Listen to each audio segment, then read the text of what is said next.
Good evening, Dr. Zakir. My name is Jal and I work here for Emirates Bank International. My question to you is, which other religion says that they are awaiting the coming of Prophet Muhammad, peace be upon him, other than Muslim and Christianity? Sisters asked the question that which other religion besides Islam and Christianity says that Prophet Muhammad will come. Sister, besides the religion of Christianity and Islam, most, if not all, most of the religions that came before Islam prophesied about coming of the last and final messenger Muhammad. I've given a talk on Muhammad in the various world religious scriptures. Besides Christianity, you also find in Judaism about Muhammad. It's mentioned in the book of Deuteronomy, chapter number 18, verse number 18 about the Prophet of Muhammad. It's mentioned in the book of Deuteronomy, chapter number 18, verse number 19. In the book of Isaiah, chapter number 29, verse number 12. In the Song of Solomon, chapter number 5, verse number 16. That's the Old Testament. In the New Testament, Christianity is mentioned in the Gospel of John, chapter number 14, verse number 16. Gospel of John, chapter 15, verse 26. Gospel of John, chapter 16, verse number 7. Gospel of John, chapter number 16, verse number 12 to 14. There are many verses in the Old Testament and the New Testament prophesying about the coming of Muhammad. Since your name is Jal, and I assume you're a Hindu sister, correct? Yes. I've even given a talk on Muhammad in Hindu scriptures. I can give a talk for a few hours only on Muhammad in Hindu scriptures. Time will not permit me to go into it. I'll just give the references. If you read the Hindu scriptures are of two types. One is Smriti, the other is Shruti. Shruti means the words of God, in which you have Vedas and the Upanishad. Smriti is the word of human being, in which you have Manusmriti, you have Ramayana, Mahabharata, epics, etc. You also have the Puranas. If you read Bhavishya Purana, it's mentioned Bhavishya Purana, Parva 3, Khanda 3, Adhyay 3, Shlokas 5 to 8, which speaks about Muhammad. It's mentioned Bhavishya Purana, Parva 3, Khanda 3, Adhyay 3, Shlokas 10 to 27, talking about Muhammad as the Malacha. He is mentioned in Atharva Ved, book number 20, hymn number 21, verse number 6. Atharva Ved, book number 20, hymn number 21, verse number 7. He is also mentioned in Atharva Ved, book number 20, hymn number 127, verse 1 to 14, which is called as Kuntap Suktas. Kuntap means hidden. It speaks about the coming of Muhammad, that he will be the praiseworthy, he will have 60,000 enemies, etc. He is also mentioned in Rig Ved, book number 1, chapter number 53, verse number 9. He is mentioned as Ahmad, which means one who praises, in Uttarchik, mantra number 1500.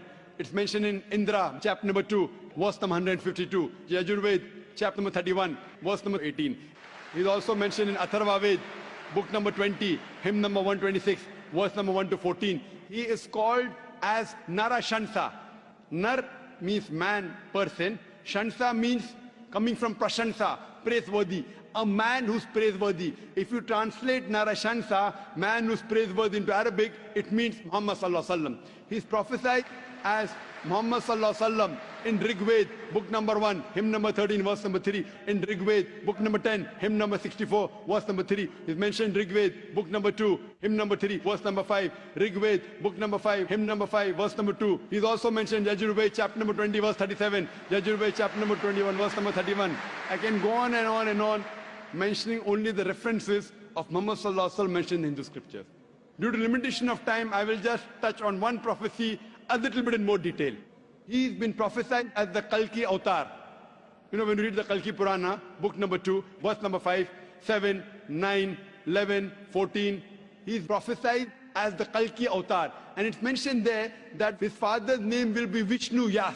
Vishnu means God, Yas means servant, servant of God. If you translate to Arabic, it's Abdullah. The father of the name of Muhammad was Abdullah.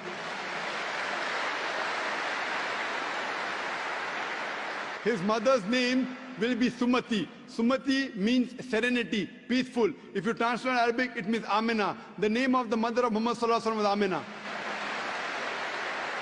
It says he will be born in a city by the name Sambala. Sambala means a place of peace and serenity. That is Makkah. He'll be born in the house of the chief of the village of Sambala. He was born in the house of Quraysh. It says he will be born on the 12th. If you clap at every point, it will go on for hundreds of claps, mashallah. He'll be born on the 12th month of Madhav, that's the 12th Rabbi Awwal. It says that he will be a teacher for the whole of humanity. And we know Muhammad Sallallahu Alaihi Wasallam was sent to the mercy of the whole of humanity. It says he'll get the first revelation in a cave known as Gare Hira. It says he will migrate northwards and come back. Muhammad Sallallahu Alaihi Wasallam went from Makkah to Medina northwards and came back. It says that he'll be given 8 supernal qualities. It says that he'll have 4 companions, talking about the first 4 Khulfa Rashidin. It says that he'll be helped with the angels in the battlefield. We know Muhammad Sallallahu Alaihi Wasallam held in the battle of Badr with angels. I can go on and on talking only about the prophecy of Muhammad Sallallahu Alaihi Wasallam. So if you're a Hindu, and if you believe in the Hindu scriptures, you also have to believe the last and final avatar, the last and final messenger in Hinduism is Prophet Muhammad, peace be upon him.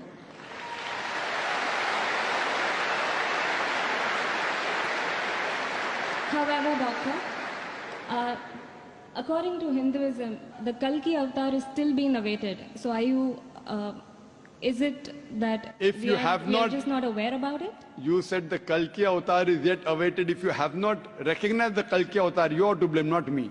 I have given you so many similarities. Now you have to disprove it. You say, my scripture says Vishnu Yas, father's name.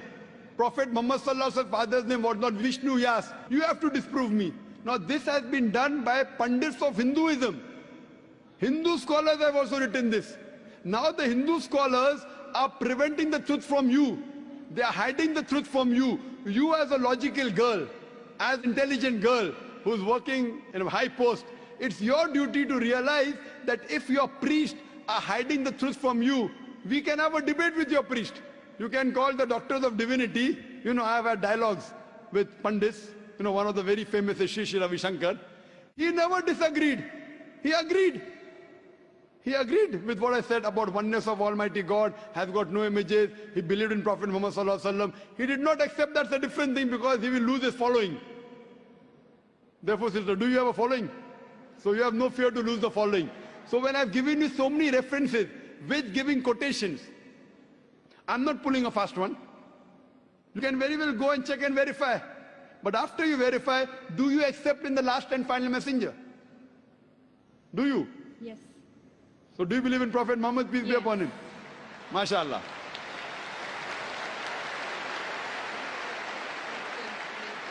Do you believe that there's one God? Yes, I do. Do you believe Almighty God has got no images? Yes, I do. So you believe there's God and he has no images? Yes. And do you believe Prophet Muhammad is a messenger of God? Yes, I do. Then you're a Muslim, sister. What you said is the Shahada in English. Do you want to repeat in Arabic if you want, sister? What you said is in English, that there's no God but Allah and Prophet Muhammad is a messenger. Would you like to repeat in Arabic, sister? I do. Okay, I'll just repeat it and you have to continue, sister. Ashhadu Ashalu, Allah Allah, ilaha ilaha, illallah illallah, wa ashhadu wahashalu, anna anna, Muhammadan Muhammada, abduhu ablu, wa rasuluhu. wa rasulu. I bet.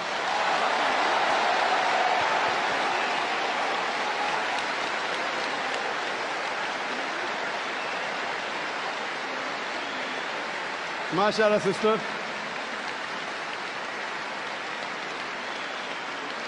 May Allah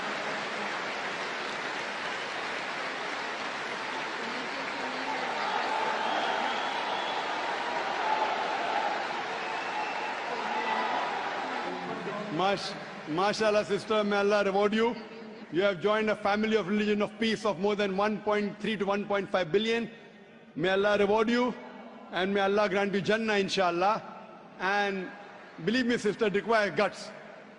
I feel that, mashallah, I really admire your guts more than Sri Ravi Shankar, mashallah.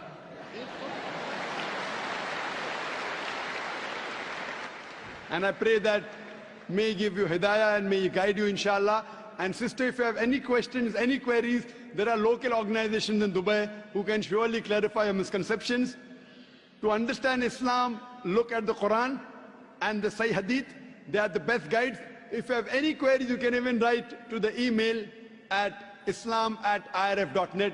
It's my pleasure to reply. And do pray for me also, sister.